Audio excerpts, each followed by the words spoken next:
மறைந்தும் உள்ளத்தில் வாழ்கிற எதிர்க்கட்சி தலைவராக அமர்ந்திருந்து இந்த மண்ணை விட்டு சென்றிருக்கிறார். மட்டுமே மனதை விட்டு செல்லாமல் மறைந்திருக்கிற கேப்டன் விஜயகாந்த் போன்றவர்கள் மற்றும் 2026 களம் வேறுபட்ட களமா இல்லது திராவிட முன்னேற்ற கழகம் மற்றும் அதிமுகவின்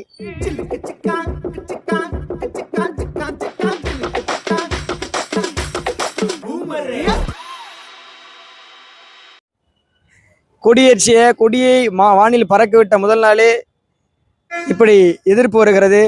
இன்னும் எத்தனை எதிர்ப்புகளை சந்திக்க போகிறார், இன்னும் எத்தனை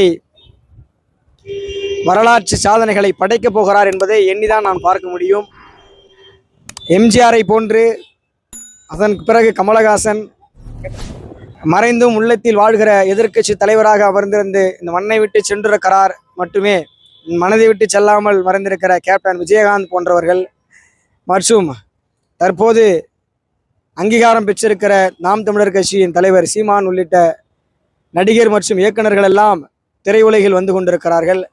அது மட்டுமல்ல, தன் கல்வியாலும் தன் அறிவாற்றலாலும் வளர்ந்தோங்கி இருக்கக்கூடிய தலைவர் பெருமக்களும் இருக்கிறார்கள். எடுத்துக்காட்டாக எழுச்சி தமிழர் திருமாவளவன் உள்ளிட்ட தலைவர்கள் இருக்கிறார்கள். எனவே 2026 களம் வேறுபட்ட களமா இல்லது திராவிட முன்னேற்ற கழகம் மற்றும் அதிமுகவின் இரு களங்களும் மாறி மாறி ஆண்டு இருக்கிறார்கள். அதுபோல் மீண்டும் ஆளக்கூடிய களமா என்பதை பொறுத்திருந்துதான் பார்க்க முடியும். அண்ணன் தளபதி விஜய் அவர்கள் அரசியலுக்கு வருகிறது என்பது மக்கள் பணி ஆற்றுகிறார், அதில் ஒரு முக்கிய கருத்தை சமத்துவ கருத்தை பதிவு செய்திருக்கிறார் என்பது எங்களை போன்ற மாணவர்களுக்கு மகிழ்ச்சியை தருகிறது. பிறப்புக்கும் எல்லா உயிருக்கும் என்பது வெறும் வார்த்தை அல்ல, அது மிகப்பெரிய ஒரு அழுத்தம் திருத்தமான ஒரு சமத்துவத்தை பேசக்கூடிய சொல். எனவே அச்சொல் அடிப்படையிலே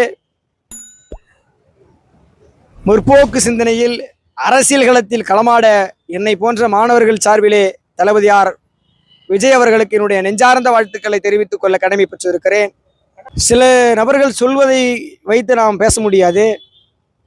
கொடிக்கான விளக்கத்தை விரைவில் அறிவிப்பேன் என்று தளபதியார் விஜய் அவர்கள் சொல்லியிருக்கிறார். அவர் விளக்கம் எப்படி இருக்கிறது என்பதை நாம் திட்டவட்டமாக முன்னடியாக சொல்ல முடியாது. அவர் விளக்கத்தை அறிவிக்க வேண்டும். அவர் அறிவித்த பிறகு அந்த விளக்கம் சரியா தவறா என்பதை நாம் பொறுத்திருந்து பார்ப்போம். இந்த குறி ரிலீஸ் பண்ணுவாங்க, பண்ண மாட்டாங்க. இப்ப பண்ணும் போதே பெரிய பிரச்சனைகள்லாம் நிறைய ஏற்படுது. அப்போ பாதுகாப்பு தளபதிக்கு கொடுப்பாங்களா, கொடுக்க மாட்டாங்க? உங்களுடைய கருத்து? பாதுகாப்பு என்பது ஒரு தனிநபருக்கு கொடுக்க முடியாது, அரசியல் ஆளுமைகளுக்கு கொடுக்கலாம், மக்கள் பணி ஆற்றுவர்களுக்கு கொடுக்கலாம். அப்படி பாதுகாப்பு வழங்கிட வேண்டும் என்றால் தற்போது படுகொலை செய்யப்பட்ட ஆம்ஸ்ட்ராங் அவர்களுக்கு கொடுத்திருக்கலாம். ஏன்னா அவர் சிறந்த ஒரு மக்களுக்காகவே அர்ப்பணித்து மக்கள் பணி ஆற்றியவர். சென்னையில் அதிக இளைஞர்களின் வழக்கறிஞர்களை உருவாக்கியவர். தமிழ்நாடு எங்கிலும் இளைஞர் வழக்கறிஞர்களை உருவாக்கியவர். அவர்களுக்கு கொடுத்திருக்கலாம். அதுபோல ஆளுமைகள் அதிகமாக இருக்கிறார்கள், அவர்களுக்கு கொடுக்கலாம். தளபதியார் விஜய் அவர்களுக்கு பாதுகாப்பு என்பது பொறுத்திருந்துதான் பார்க்க வேண்டும். திராவிட முன்னேற்ற கழகம் தற்போது ஆளும் கட்சியாக இருக்கிறது. அவர்கள் என்ன செய்கிறார்கள் என்று தெரியவில்லை. கண்டிப்பாக பாதுகாப்பு வழங்குவார்கள் என்று தான் நான் நினைக்கிறேன். ஏனென்றால் அவர் திரையுலகில் இருந்து அரசியல் களத்திற்கு மாறியிருக்கிறார். அரசியல் களம் திரை களம் போல் அல்ல. அரசியல் களம் முற்றிலும் வேறுபட்ட களம். சமத்துவம், சகோதரத்துவம் போன்ற தலைவர்களை கொண்ட அடுக்கடுக்கான தலைவர்களை பின்பற்றிய இயக்கங்கள் எல்லாம் இருக்கிறது. புரட்சியாளர் அம்பேத்கர், தந்தை பெரியார், கார்ல் மார்க்ஸ் உள்ளிட்ட தலைவர்களை வழியில் களமாடக்கூடிய தலைவர்கள் இருக்கிறார்கள்.